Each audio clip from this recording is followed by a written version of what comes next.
Howdy, my loves. As all of you probably already know, I am a romance book connoisseur. So imagine my delight when I found out that all of my favorite romance authors released a book on the same day, November 7th. I'm the worst vlogger ever because for the past 2 nights I've been devouring Iron Flame. Did I film it all? No. Because why?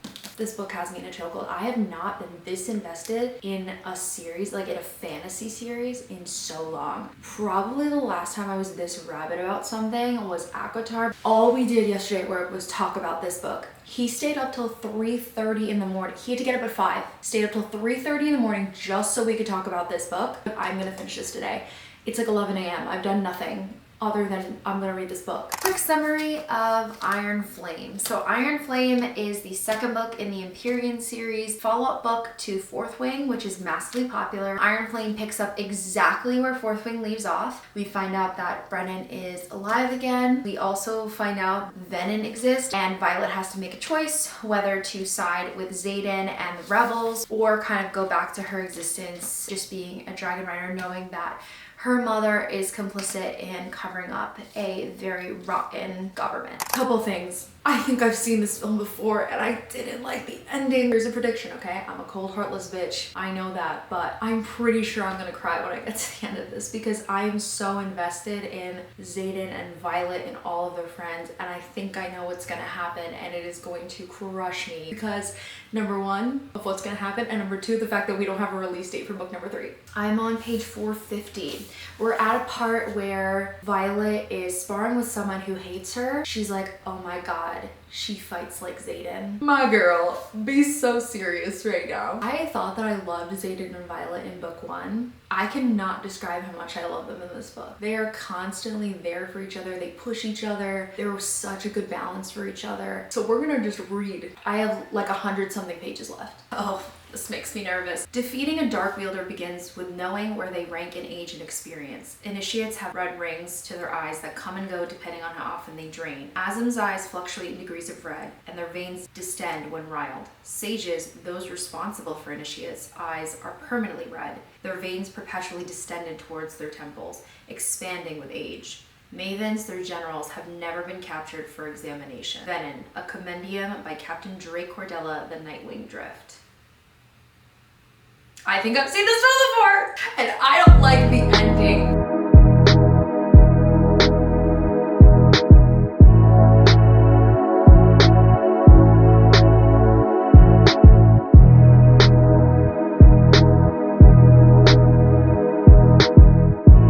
The only thing that's keeping me going through this chapter is the fact that I know chapter 48 is spicy. Somebody posted that. Another throne scene, you say? I have not been the same since that scene in Twisted Games where Reese Larson completely took over my brain. She goes, I will not vomit on this mat, girl. Taylor Swift once said that I thought about you with other girls and I vomited on the street. Oh, I love this part. How dare she come after what's mine? He isn't a crown. He isn't a stepping stool for power. He isn't a tool to elevate her standing. He's everything. Oh god, she's gonna kill her. Chapter 48, yes! If you watched my reaction to Fourth Wing on my other channel, any time that he undoes or does her shoes for her just gets me, and he's unlacing her boots right now. My house, my chair, my woman. This man.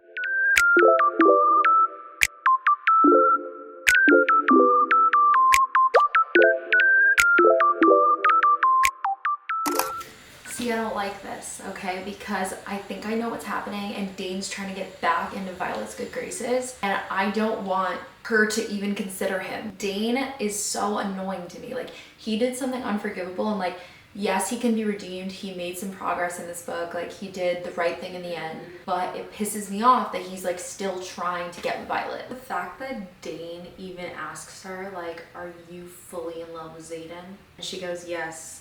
I hold his stare long enough that he knows I mean what I say, and that's never gonna change. I'm really excited for Violet's powers to like develop because as of right now, she's powerful, but she can't have precision. So I'm really excited for her to fully understand it because this is what I thought from the beginning, that when she said she wields lightning, that has to do with energy and electricity. You just found out what Xaden's second signet is? The way he says it, where he's like, how long do you think it takes for someone to fall out of love with you? And I was so surprised that Aaron didn't know. So they've decided to head into battle to protect Basgiath. And it's only a few of them because the assembly couldn't agree that they had to protect Basgiath, but they feel bad. The core group is just going and fighting with everything they've got, and I think it's gonna be really, really bad. The final battle, and I'm freaking scared. I'm so scared.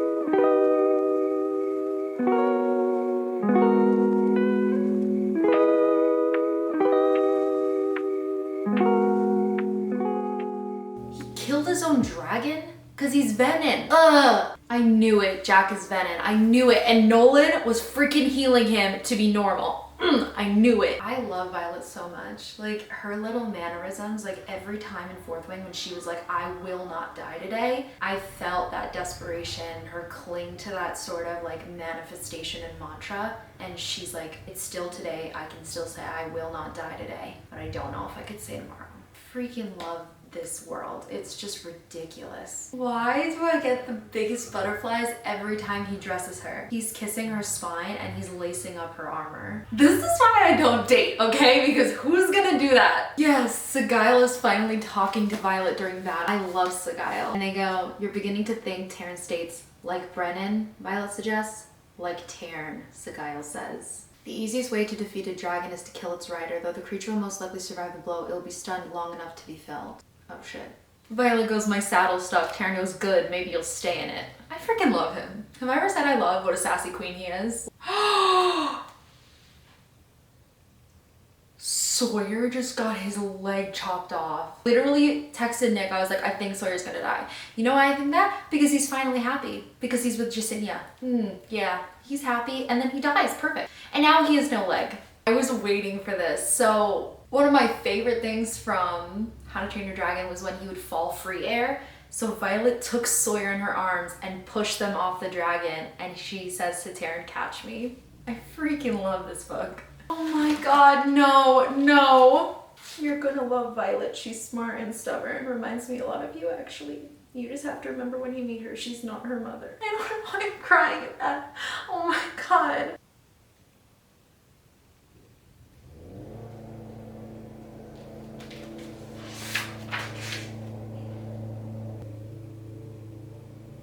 I'm so sorry. I don't even know what to say to you guys because I'm like so speechless about what I just read. So he's just like with Violet in their bed and I'm like, what is that now? That did not end the way I was expecting it to. I knew that he was gonna turn Venom. I didn't realize the only way you could do it was to choose to draw from the earth and like make that decision. I thought that there was another way that they could like force someone to do it against their will. There has to be a cure to that because there's a reason that the sage wants Violet so bad. Like there has to be a reason. Like I think something about her, like she's able to do something that can bring them back, especially with her wielding. And then Andarna, oh my god, she's a different breed of dragon. What? I don't know what to do with myself. Like physically, I don't know what to do with myself. Rebecca Yarros, you really did that. I'm supposed to read other books after this? Are you kidding? I'm gonna be in such a big slump after this. You were joking. Best time of my life, 5 stars. Next thing I'm gonna be reading is Check and Mate. This is the newest Ali Hazelwood release and it released November 7th, same as Iron Flame. Now, of course, I prioritized Iron Flame in that case just because I was so ravenous to understand what happened after the first book, but I am really excited for this. I'm a huge diehard Ali Hazelwood fan. I love all of her feminist novels, including her novellas. I devour them every single time they release, and I think she has like a paranormal romance coming out soon. I'm so excited for that. But this is her first journey into a YA romance. I'm really excited to see how her writing translates to this new setting because her other books are new adult romance. Like I'm not against YA as a genre, especially YA romance. That was mainly what I read in high school, but like obviously with new adult becomes more spicy, more smutty. That's definitely where my like bread and butter resides, but I'm not against a good romance, a YA romance. So I'm really excited to read this, especially because every setting that I feel like Ali Hazelwood develops is so well done. I feel like every time I read her books, not only do I get this cute, fluffy little romance, I also learn about an entirely different environment, whether it's physics, chemistry, NASA, and now chess. So I'm very excited to learn more about the world of chess through this fluffy little romance.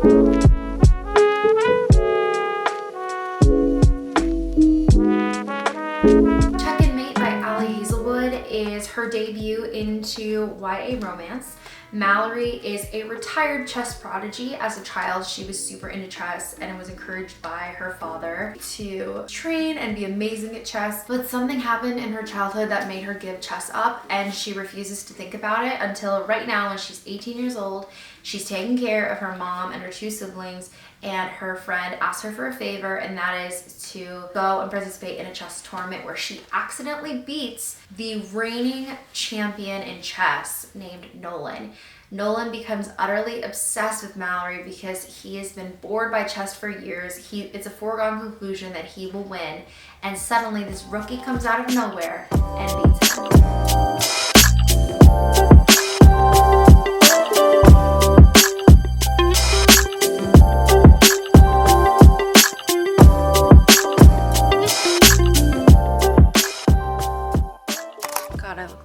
I literally just spent the entire afternoon finishing this book. It was so entertaining. I will say it once, I will say it again. Ali Hazelwood knows how to do a developed setting. I was so into chess in this. The cutest scene, okay? This is so nerdy and so niche. They're going to sleep and Nolan was like, "You want to hear a bedtime story?" And he starts reciting a game for her, move by move, until she falls asleep. Little facts about chess, the different moves that they discussed, the Queen's Gambit, the different games. It was so thorough and so believable that like I learned about chess from this book. I hate chess. I think it's so boring, but I freaking loved it in this book. One thing that I did not enjoy as much in this book was the main character, but it did have to do with her character arc. So the main character arc and the main problem that Mallory faces is that she's very much a do it her own way, like do it alone, hold all of the burdens of the world on her shoulders type of thing, to the point where she was like ruining her own life. It was incredibly annoying and frustrating, but that is something that she developed and worked on and ultimately reconciled at the end of the book. So it was resolved, but it was just incredibly frustrating. Again, it was the character development and it was the arc. I freaking love Nolan Sawyer. Not only is he like investing all of this time and energy in getting to know Mallory, but like just wants to be with her. Best quote of the whole book, he says, "When I'm with you, I want to play more than I want to win." God. Tattoo that on my forehead, put it on my grave. This book I did rate 4 stars. It's so worth the read. It's very cute. It wasn't a 5-star read for me only because of what I said about how frustrated the main character was, but the setting and the whole arc of it and the development and the world of chess, just beautiful. And the last release that came out November 7th, Love Redesign. Love Redesign by Lauren Asher is the first in the Lakefront Billionaire series. We love Billionaire with a B. Julian and Dahlia are childhood rivals to lovers to rivals to lovers. They, as children, have very intertwined childhood memories because their families are so close to each other. Their moms are actually best friends and they actually went to Stanford together. So as high schoolers, they were valedictorian and salutatorian.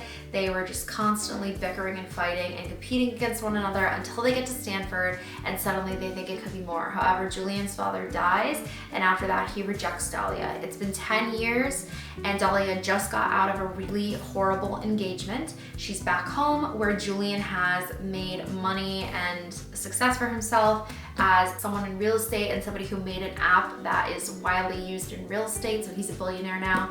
And she is trying to get back into her groove as someone who's dealing with depression.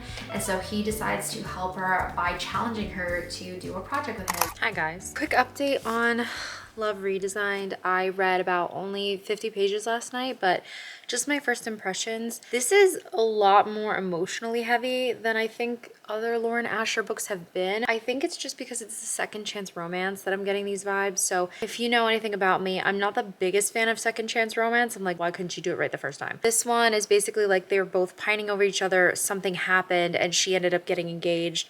Her engagement's off now and they're back in each other's lives. There's a lot of heavy topics, especially with Dahlia. Like she's just traumatized from her last relationship. I do like the fact that their mothers are both meddling in their business. I feel like when I read romance novels, a lot of the main characters are like, fuck you, mom. And I'm just like, that is the whitest thing I've ever heard. People of color who have parents in their lives, like, are very involved. And I'm like, finally a book that has both mothers so super involved. They're meddling and they're nosy and they're gonna give you their opinion. I'm like, wow, so accurate. I'm really glad that that has that aspect to it, and family's like a really big part of this. So I'm ready to get into the rest of it. Good evening. I would love to say that I filmed my entire reaction to the end of Love Redesign because I'm such a good YouTuber and a faithful vlogger and really wanted to give you guys that experience, but I can't say any of those things because that would be untrue. I went through the end of this book so quickly. I cannot even explain what came over me. I was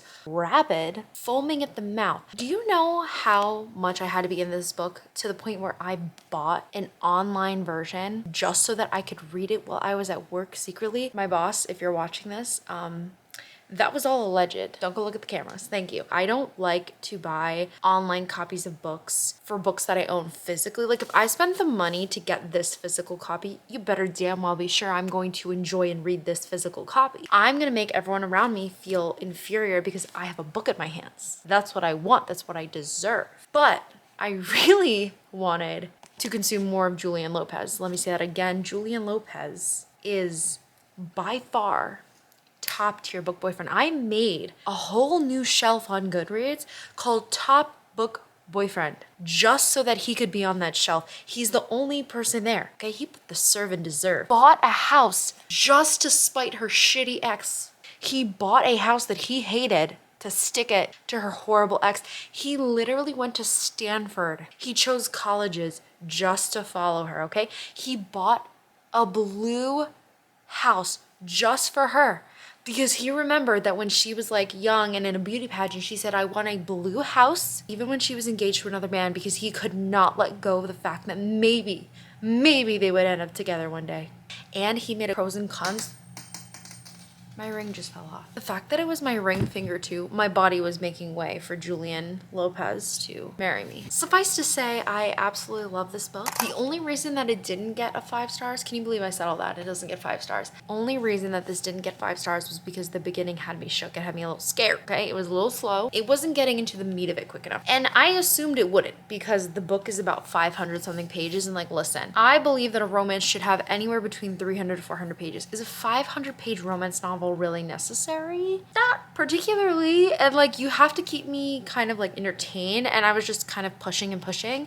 But once you got to the middle, I would say around page like 200, 300, it picked up really quickly, and that's when I was like devouring it. I'm talking like Christmas, in between opening presents, I'm like flipping through to read more. So it got really, really good, and I was so invested in the story. Like I said, I was flipping between the physical copy and the Kindle copy, so I was really, really into it. Is this book worth reading? Absolutely it is. And the fact that 3 books that I read in a row had a 4 or above rating just really made my heart happy, because I felt like I was just picking really bad books. 3 stars isn't bad to me. Like 3 stars just means meh.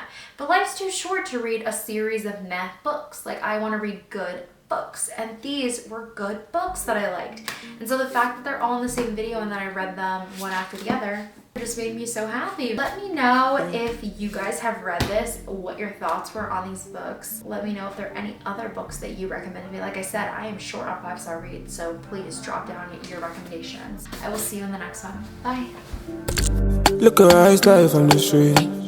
Look at her style from the ghetto. This I will never make it big. Me, I could.